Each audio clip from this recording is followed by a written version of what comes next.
வணக்கம். ஆம், உங்களுக்கு வந்தால் ரத்தம், எங்களுக்கு வந்தால் அது தக்காளி சட்னியா?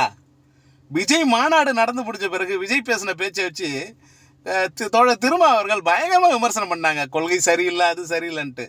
இப்போ நான் கூட எதிர்பார்த்துக்கிட்டு இருந்தேன், இந்த டிசம்பர் 6 அந்த புக்கு வந்து திருமா கொடுக்க விஜய் வாங்க அப்படின்ற ஒரு ப்ரோக்ராம் இருக்குது அப்படின்ற மாரி எல்லாருமே இவர் திருமா என்ன தான் ஒரு முடிவு எடுப்பார் அப்படின்னு எதிர்பார்த்துருந்தோம். ஆனால் பல்ட்டி அடிச்சிங்க பாருங்க, ஒரு அந்தர் பல்ட்டி அடிச்சிங்க பாருங்க.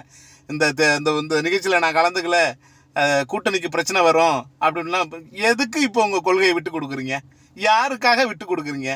நீங்கள் எம்எல்ஏ பதவியே தூக்கி போட்டு வந்த ஆளாச்சா? இப்போ எதுக்காக இந்த கொள்கையை விட்டு கொடுக்குறீங்க? ஏங்க அம்பேத்கர் புக்குங்க, அம்பேத்கர் புக்கை நீங்கள் கொடுக்குறீங்க, விஜய் வாங்குறாரு. இது எவ்வளோ பெரிய விஷயம், மக்களுக்கு எவ்வளோ ரீச் ஆகும் இது. இதை எப்படி நீங்கள் விட்டு கொடுக்குறீங்க? யாருக்காக விட்டு கொடுக்குறீங்க தோழர் திருமா அவர்களே?